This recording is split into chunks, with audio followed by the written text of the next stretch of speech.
I was a first-time mom. My mom had just died. I was alone, and I had found out all by myself, and I was scared. 18 weeks. I was 18 weeks pregnant. We were going to the car. He stopped me. He goes, Abby, what if it is a girl? And I looked at him, and I was like, well, we're just gonna fucking throw her out. And then finally, I had 4 positive pregnancy tests. And we go out hunting, and I'm just all in my head. I mean, I'm realizing I'm pregnant, right? I missed a doe shy 100 yards broadside. The whole way home, my dad is like, what the fuck is wrong with you? Yeah, throughout the pregnancy was good. Randy and I were still very much learning each other. Obviously, we had only known each other for 3 months. I was babied. I was so naive to the world. I didn't, like, my mom kept me so sheltered, and then all of a sudden, I'm forced to just step up into this parenting role. And I'm like pregnant. I'm like, well, they're probably not parasites. And you guys are like, fuck that. You know, we get done with ultrasounds. We go into this room, and he personally sits down with us, and he's like, here's the deal. He has hypoplastic left heart syndrome. There are varying degrees. Long story short, your son has the worst degree. This episode is going to be all about parenting, how we became parents, our birth stories, trauma around becoming parents or being parents. There's a lot to dive into. So let's get into it. Who wants to start? Well, you were the first one to become a mommy. You should probably start. Oh, I was the first one. Okay, yeah. So I remember the night you called me. What happened? I was laying in bed and you called me and you thought you were pregnant. And we went over, you were freaking out. I was crying. And I said, there's no reason to freak out because you only have 2 options. Mm-hmm. Okay, but you have to, like, in the grand scheme of things, here's what happened. My mom died, and I was sleeping in her room, in my dead mom's room, and then I found out I was pregnant because I was throwing up all the time. Home. He was out of town in North Dakota. And I called him, like, freaking out, like, I'm pregnant, like, what the fuck? And he was like, well, why are you upset? And I'm like, I'm scared, like, I'm all, like, what do you mean? I called you, like, you're essentially alone. Yeah. And, yeah, I was a first-time mom, my mom had just died, I was alone, and I had found out all by myself, and I was scared, and my whole life I'd been told, like, don't get pregnant young, don't be a teen mom, make sure you use protection. And I mean, I was 21, but still, that's pretty young. Yeah. I was still living with my mom. Like, I was fucking terrified. And he was like, what the fuck is wrong with you? And I was like, this is scary. And yeah, that was just like the first red flag of the whole rest of the birth story. It wasn't the first one, but yeah, it was a big one. It was just the first one of like the birth, basically, I guess I would say. Yeah. But I had that problem where you throw up for the whole pregnancy. So morning, noon, and night, I would throw up. I remember there was this Burger King commercial that used to play, and it was like those cheesy fries. Oh, I don't know what they mixed up. I was just thinking about it now. It was like orange-colored fries, and it would be like Burger King cheesy fries. And I literally would throw up just because of that commercial. Like, it was crazy. So bad. But I also remember that you could really, like, if you could eat, you craved junk food. Sweets, and that's what you would keep down. And I remember that so well because there was one day he came to my work and I was out and he showed up. That was after I started the medicine, though. And I had to go sit in his truck and talk to him because he was so pissed. Courtney just eats shit. This is so unhealthy for our baby. And I remember telling him it's the only thing she can eat. Like, she can't eat. So when she has something she wants to eat, you need to just let her eat that. And he was like, she just wants Sonic mozzarella sticks and shit. And I was like, I don't even like it. You were eating Sonic, though. I remember, that was one thing you could eat. Sonic. And he was like, that's all she eats is fast food. And I was like, well, if that's what she... Weird memory unlocked. He was infuriated. I remember driving you to Sonic. Nice. I specifically remember. I remember I went with Cassie one time, and she got me the slushie and the tots, and I ate them, and we were driving back out to PV. We were on CY, and I was like, I'm going to fucking barf, dude. And she was like, shit. So she pulled over, and I'm just throwing up on the side of CY. Like, I throw up all the time. All the fucking time. Ugh, I never did get nauseous. And then this is going to be like very controversial, but I do think that we should talk about it. I did consider terminating my pregnancy. It was that was when you first called me, because I go, when I say, and it's not like I thought you were overreacting or anything, but when I have a crisis in my head, I panic, and then I say, okay, well, there's literally only so many options. So I remember you called me panicking. You didn't even know if you wanted to tell the dad at first yet. And so I just go straight into problem solving mode. I'm like, well, there's not that much to freak out about because you literally only have 2 options. You can have the baby or you can abort. And we did have a very brief conversation about it. Yeah. And you may have considered it and thought about it, but. Well, when I really did consider it was when he had left me for that Bree girl. And so I'm in my dead mom's house, remember? Were you married at this Hanging point? out. We're married. They got married like a week after Christine died. 2 days after my mom died, we got married because he was being abusive. I remember, his PO said he couldn't live with me, so he was like, well, we can live together if we're married. So he went and got married to me, which I didn't know that was the reason at the time. But, so, I remember that phone there. call too. He starts cheating on me with this girl named Bree. He goes out to to the lake to, what is not Alcova, what's the other one called? Pathfinder. Yeah, he goes out to Pathfinder with her. Snapchats on his story of them kissing. While we're married. Like, okay, fine, you're pregnant with this child. That's fine. In my dead mom's house. In my dead mom's house. That was so just, I can think about it and I can feel being there, dude. And it was just just her decorations, like the TV, it's like so bad. Anyways, so I did consider at that point, I'm going to be a single mom. I don't have a mom to help me out. I have no one at this point. I mean, I was still close enough to you guys at the time, but I was so scared. And so, yeah, I did consider it. And I had told him that I had considered it because I didn't know if I was ready to be a mom yet. Yeah. And he flipped. It's a big decision. And I know it's super controversial, but I almost wish more women would really, truly think as deeply about it as it needs to be thought about. I agree. Yeah. Because as harsh as it may sound, there are people out there that shouldn't be parents. Well, and honestly, in that situation, it's even deeper than that when people on the outside looking in at any of those situations, I always say I personally know within myself I could never do that, but and this is another controversial thing, whether you should even speak on the topic, if you can even carry a child. Genuinely, until you know what it's like to grow a whole entire human being in your body and what that entails, you can think you have whatever opinion on the situation until you have grown a human being in your womb. But you know what, though? Your opinion is slightly invalid. As far as even that goes, be mad about that. I know people who completely block that out. Completely block out, it's ignorant and it's actually self-centered and conceited. I couldn't agree more. And I mean, I'll talk more about that on my end of it because that's just fucking crazy. And I get hyped about that shit. And don't ever come for a fucking woman. The reason I get sensitive about this certain circumstance involving it is because here's the thing. She already listed some of the reasons why she's considering it, but this was a domestic violence relationship that she's in. So then here's the thing. I'm a single mom, so I get judged for being a single mom. People make their own assumptions about why I'm single.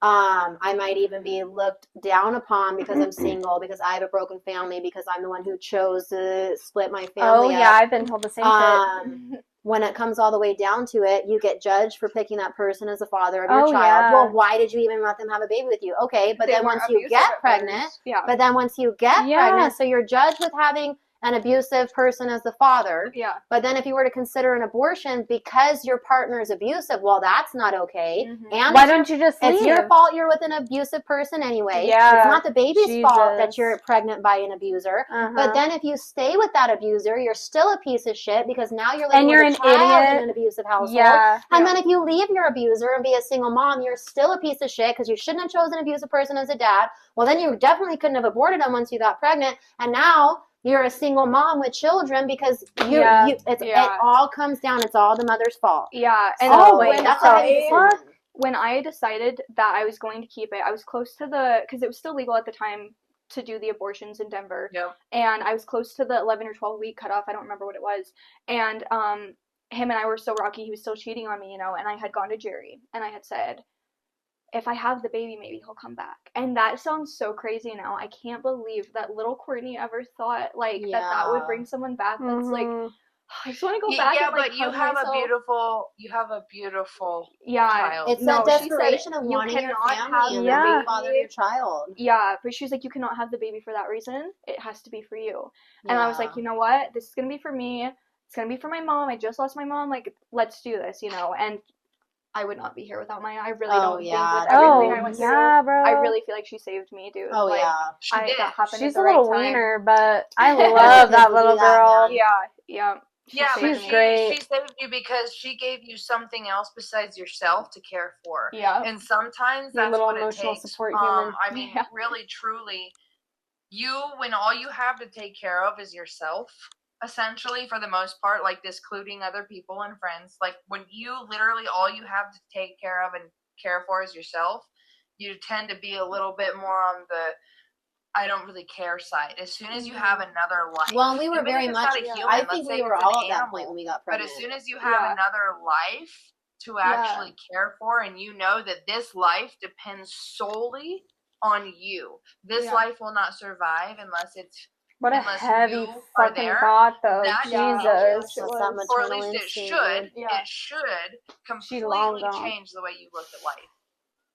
So yeah, she saved you 110%. Oh yeah, no, it's nice to have like a purpose outside of yourself to strive to be better for. And I mean, I was such a baby at the time, and I mean, like I was babied. I was so naive to the world. I didn't like my mom kept me so sheltered, and then all of a sudden I'm forced to just step up into this parenting role, and it was so scary. But I'm glad that I chose to do that. And you handled that though with like you and Maya with so much grace. Mm-hmm. I mean, you know, being so young, it's hard, I think, to step into that role because a part of you, I think, always wants to just kind of do whatever you want. Well, we had gone from partying and being like, wild so immediately. Oh yeah, to just not like a complete lifestyle change, and I think that's something also that people don't talk about enough. I did change. You did. And a lot of people don't, so much. But like, yeah, and I had to. I remember when I got pregnant, we had an incident. I believed I was pregnant. Took a pregnancy test. Well, he was really wanting me to take a pregnancy test. And I was like, it's too early. It's not going to show up. So I took one. It was negative. And I remember in my head not wanting to get excited because I didn't want it to be negative and be disappointed. And then it was negative. I've tried pretending not to be disappointed, but I was. And then I had been regular. So the day I had gone to my dad, I had taken a test on a Sunday. I was supposed to start my period that Wednesday. And I was in Gillette deer hunting. And when I woke up Wednesday morning and I hadn't started, I was like, I'm just going to take one. So I taken one Sunday. It was negative. I took one Wednesday morning and there was the faintest line. We go out hunting that day. I come back. I ended up taking like 4 just to like make sure. Mm-hmm. And each time I took one, the line got darker and darker. And then finally I had 4 positive pregnancy tests. I think I was 23. I was 20, maybe I was 22 when I got pregnant, 23 when I had him. Yes. And so I think I was 22. Yes. And anyways, I had taken one more and it was like the darkest line. Like actually, then I had 3 that had the lines, and then I had the ones that said the words like not pregnant or pregnant. Okay. So it said pregnant. And I remember like staring at it in my room, and I wanted my kid's dad to be the first one I told, but I'm at my dad's house, which is like also a pretty significant person to tell. Yeah. But I don't want to tell anybody till I tell my kid's dad, right? And I'm out of state. I'm at my dad's house. And we go out hunting, and I'm just all in my head. I mean, I'm realizing I'm pregnant, right? And I remember this shit so well because we had this privately on tag, and we're just driving through looking for deer. I missed a doe shy 100 yards broadside, dude. This is how like worked up I was. My dad's like, oh, there's a deer. I get out to shoot it.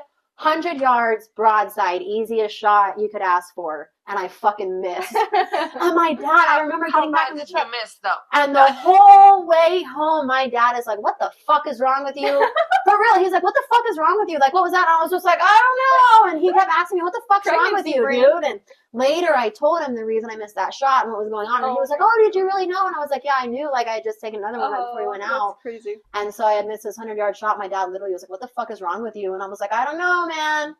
Anyways, I got home, told him, whatever. I also had extreme morning sickness. I was 110 pounds when I got pregnant. I didn't stop throwing up until I was 5 months pregnant. And when I finally quit throwing up, my next appointment I went in for, I was 5 months pregnant. I weighed 112 pounds. Nice. But then I was 5 months. So by the time I hit 9 months, I got to 130. So I only gained, no, I must have hit because I gained exactly 30 pounds. I think I lost like 10 pounds at the end of all of it. I was 140. Yeah, so I gained exactly 30 pounds. I think I was 130 and I gained exactly 20 because they told me I should only gain 20 to 30. Huh. Anyways, I was so sick that it took me 5 months to gain 2 pounds. And then I gained, another 28 or whatever in my last trimester. My first pregnancy, my thing I always like to say, if you were to see pictures of, I carry like a basketball. I'm a very little person. My favorite thing I like to tell people, I always get, you don't look like a mom. You don't look like you have 2 kids, which I think is the stupidest thing ever because, like, what the fuck am I supposed to look like? Yeah. You can look like any one of us. We've all had children. This is all what mothers' bodies looks like. Yeah. So my favorite thing when people say, oh, wow, you looked tiny when you were pregnant. Oh, wow, how did you not gain so much weight? I'm like, well, it's really helpful to have a partner with a couple addictions that make all your money go out the window. So you don't have money to eat. If you want to go anywhere, you have to walk. So, like, having to walk everywhere and not having money for food while also being at the time, it wasn't physical abuse. It was just like extremely severe mental and emotional abuse. But like we're talking about like rage out, screaming, like being drugged to the house, like not coming home for days at a time and literally not having food. And like at one point we literally like were without all utilities and everything.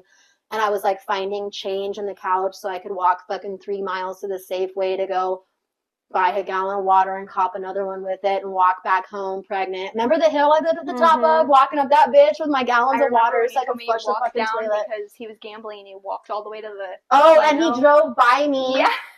Because he literally had said, I'm going to go pull the car out back, and then came home 3 fucking days later after he stole my card anyway. So it really helps if you want to stay fit and thin during pregnancy, just get an addicted, abusive partner, and that'll usually do it. That'll do the fucking trick. So damn, I wish I would have known. That'll do the trick, you know? Okay. That was it, dude. Fucking 22, got pregnant out of state. And when I called everybody to tell you guys. You called me?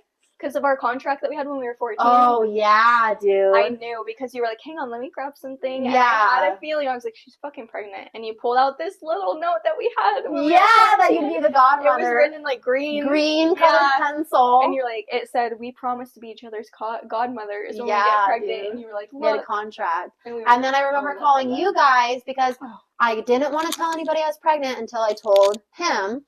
So I call you guys on a group call. And I literally say, hey, I have an idea. Let's all get pregnant, all start. Which really did start it. But I'm like trying to tell them I'm pregnant. I'm like, let's get pregnant, all start. And then you and Britt go on to fuck that. Babies are parasites and all this shit. And I'm like pregnant. I'm like, well, they are probably not parasites. And you guys are like, fuck that. We're never going to be moms and all this shit. God. And I was trying to tell you guys I was pregnant and it just went right over their heads. So I was like, well, now they just have to wait. But I just remember that because I was like trying to tell them and then they were like, fuck that. And I was like, okay. I just have to say, I never said I would never be a mom. I just remember when I said that, you guys were like, absolutely the fuck not. And you guys did say something about which it kind of is a parasitic relationship. It is. But they steal everything from you. Yeah, and they try to kill you and fucking shit. years. When did you find out you were pregnant? Well, I will say my pregnancies, but my first pregnancy is different than everybody else's because I'm still with the man that Oh, she's the only one. I'm like court zone. I'm like, oh well. Nope. Pretty much though. So, the crazy thing about mine is I had been, so at the time that this all happened so fast that I kind of have to group it together a little bit. So, my husband that I have now, before I met him, I had been single for a while. I had my fair share of men. I was over them.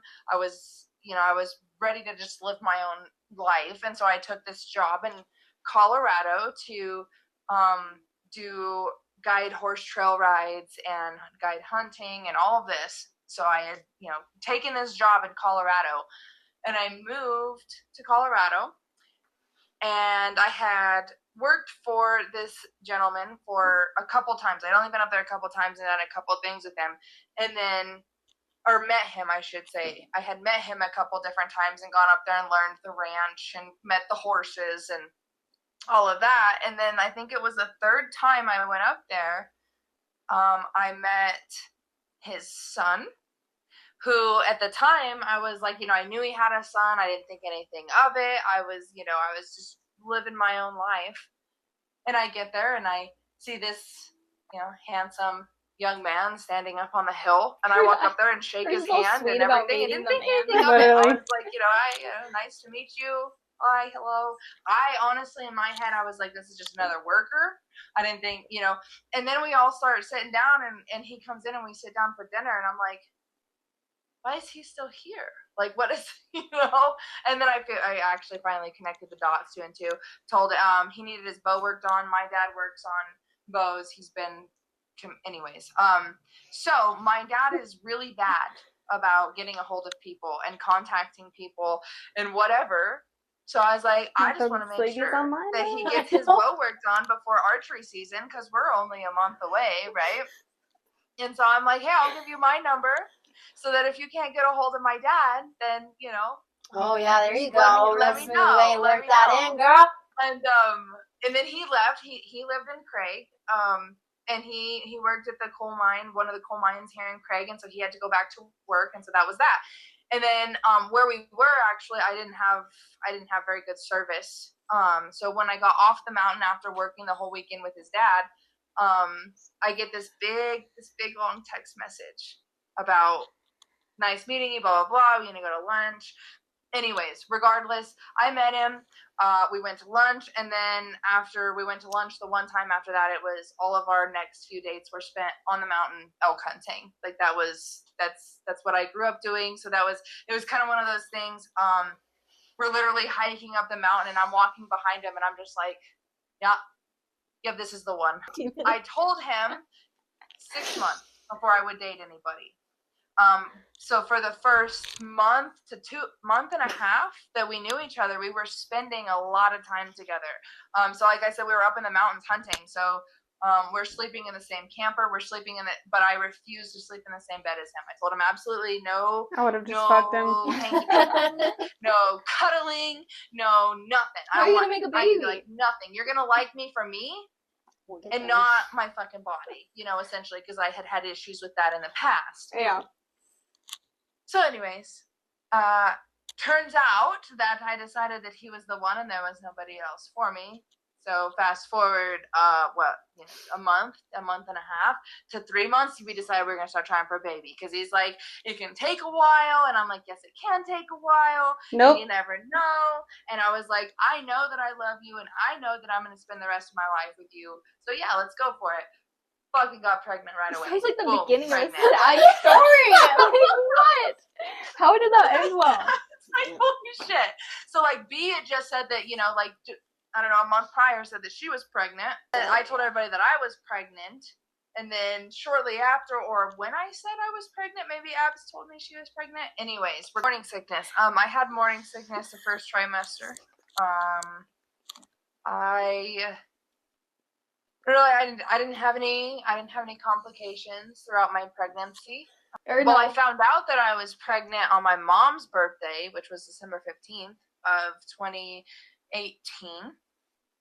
So I was 23. I just turned 23. Anyways, I did not tell. The first person that I told that I was pregnant was my sister. And at that time, she was in a weird place in her life too. So I got I didn't get very much from her when I told her that I was pregnant. I kind of got good for you. I was like, oh, Nice. And then I told you guys, so Court and I actually were not on speaking terms at that time. We hadn't talked to each other for a while. So I told Brandy and Abby, and when I found out that I was pregnant, my husband and I were not married at the time. And then we got married in the courthouse on January 2nd. So this is my 7-year anniversary.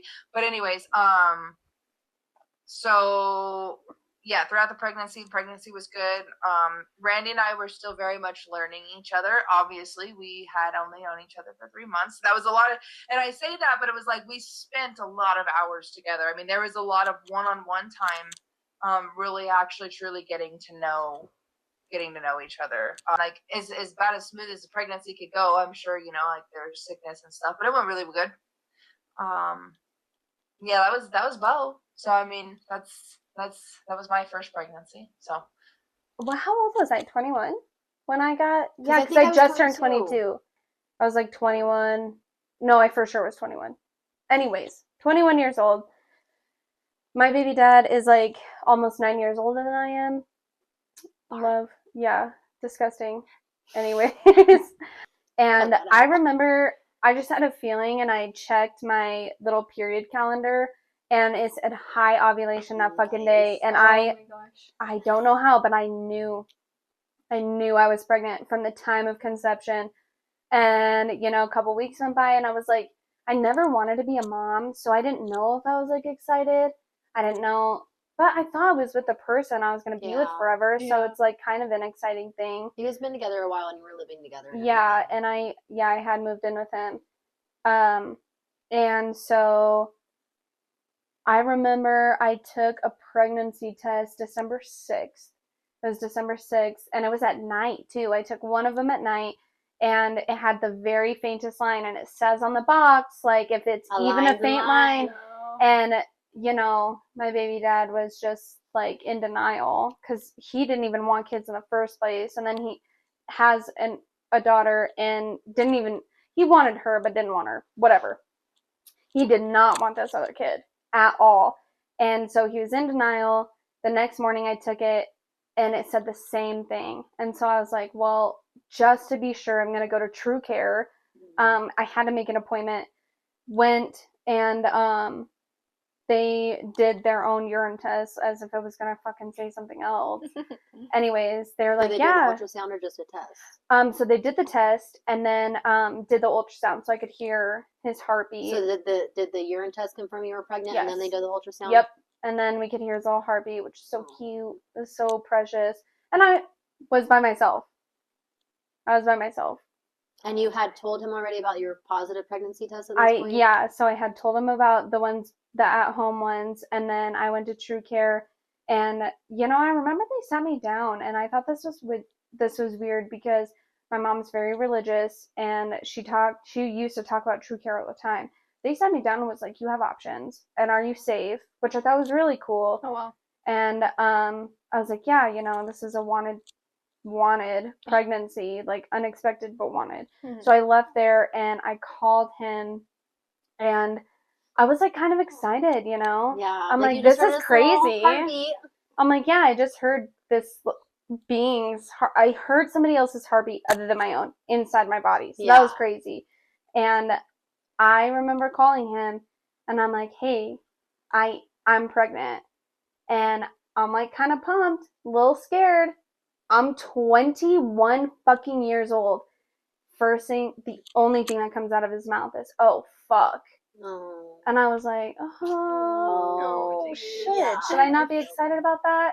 Oh. So then, you know, he's very kind of radical conservative. And so that wasn't an option, even if I wanted an abortion. I mean, I was so brainwashed, you know, that wouldn't have been an option anyways. So whatever, continue. And I just like won't go into everything, but I remember so many times he was so concerned that we were going to have another girl. So like obsessed with it. And I remember telling him when we found out we were having a boy, I was like, well, you got your fucking boy, you piece of shit. Yeah. I didn't say that, but I definitely thought that. Yeah. And I think that... Like, he was so worried about that. So worried about it. Like, I remember when we found... The day we were going to find out what George was, I must have been 18 weeks. I was 18 weeks pregnant. And he stopped me. We were going to the car. He stopped me. He goes, Abby, what if it is a girl? And I looked at him and I was like, well, we're just gonna fucking throw her out. Yeah. We're just gonna get rid of her. What the fuck do you mean, you stupid little bitch? Yeah, dude. The fuck? Real. And our dynamic was already changing at that point. Yeah. I was feeling some type of way at that point. Because he just was like, instinct set in and he's just being a dickhead. Yeah, and it took him months to even put his hand on my belly. You know? That was crazy. So I remember I think I might have deleted it, but I think I still have the picture of the very first time he ever put his hand on my belly. And I was just, not quite in my second trimester. But yeah, dude, it was crazy. That whole fucking that whole last year. Really, almost every year with any partner that I've had has been a wild ride since George died. Crazy. Yeah. Spoiler alert, my kid died. The baby dies. The baby dies. I did not get an abortion though. It's like such a different type of story because obviously didn't get an abortion. And then we were on our way to find out what we were having. And it was weird because I knew I was having a boy. And you were finding out with the anatomy scan, right? Is how you were finding out. You didn't do the blood test? What do you mean? Of George's You condition? were going to find out his sex at the anatomy scan? Yeah. And yes. Was that the same anatomy scan where you found out the condition? No. It was a different Not one. quite. They had you come back after your initial anatomy scan where you found out his sex? So this is how it happened. We go in, had the absolute most amazing OB, like, rest in peace. He's passed away since. Fucking phenomenal. Had a great support system. We go in and, we're finding out. I already knew we were having a boy and I knew it was George. Like, I just knew the whole time. And, Vigneri's excited. I'm excited. And, like, literally within seconds, I look over at him, at my baby dad, and Vigneri gets quiet. And I had spent enough time with him at that point to know something was up. And I asked him, I said, what's wrong? And, he should have held his face. This is scam where you're finding out the sex, right? This is, yes. So we find out he's a boy, no doubt about it. We're like, great. And I remember baby dad triple checked to make sure that was a boy. And Vigneri's face drops. I'm like, what's going on? He goes, I don't want to concern you. I am not that's not my field. His heartbeat's irregular. I'm a mom. And I'm like, oh, hell no. What does that mean? I'm also trying to manifest. So I'm like, everything's fine. He's like, I want to get you down to Denver immediately. Yeah. And so it ended up being like a week later that we went down to Denver. And, we're like telling ourselves, everything's fine. Like, it's going to be fine. It's going to be like a little abnormality. It's okay. No. Was not okay at all. We get down there, they're like doing all these ultrasounds. I mean, maybe 6 hours might be an exaggeration, but it was so long. It was so long. All day of all these ultrasounds, his tiny little feet. I fell in love with his little feet. Yeah. And they confirmed again that it was a boy, that George is a boy, very clearly. So the infant cardiologist or something was going to leave, or he wasn't supposed to be there that day, or something crazy. So, we get done with ultrasounds, we go into this room, and he personally sits down with us, and he's like, here's the deal. He has hypoplastic left heart syndrome. There are varying degrees. Long story short, your son has the worst degree. So the left side of his heart did not develop. The right side of his heart was pumping like double time to sustain. Well, as long as he was in utero, he was fine because I was breathing for him. So what they explained to us was when he was born, if we chose not to do these surgeries, the Norwood procedure, it could be anywhere from like an hour up to 2 weeks. They're like, it's really unlikely that he would live past 2 weeks, because everybody has this thing called a PDA valve at the top of your heart. And so there's like a whole bunch of medical shit to it. But when you're born, whenever that PDA valve closes, then your heart functions properly and all 4 chambers, blood, oxygen, you're like all that shit. Pumping fully on your own. Yes. In George's case, whenever that valve closed was when he would die. So they gave us two options. Either do the procedures, which consisted of 3 total. The first one being in the first week that he was born. The second one being within 2 to 3 months, if I'm not mistaken. And the third one is like 3 to 4 years. What a heavy thing to put on 2 parents. Like, we're just, like, And they were so insistent that we make a decision right then and there. Yeah. The other one was abortion. And mind you, I'm 22 weeks pregnant. I support abortion in the first trimester. I have my own thing with that. Also, I just spent like hours looking at this little baby. Like, I was growing. Like, no fucking way. Like, that was not even an option. But they were really pushing that. And it's like lifelong medications. It's inevitable to have a heart transplant. Thank God for the father of my child came up with a third option, and that was to carry to term and then deliver naturally. And essentially, whenever George was ready to go, we just kind of let him go, you know. And they were like, yeah, that's an option, but it's like we really strongly suggest you do either the procedure or the abortion. They were really pushing on that, and they said we could do it today.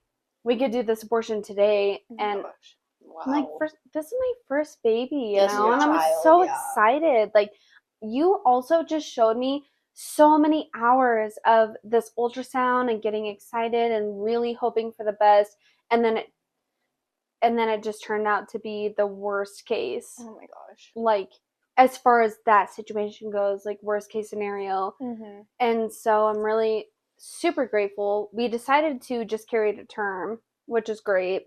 And yeah, and then we had some really beautiful memories and some really hard times, but overall really beautiful. And that's really what happened. That's how I found out I was pregnant. And all the shit that came with that. Wow.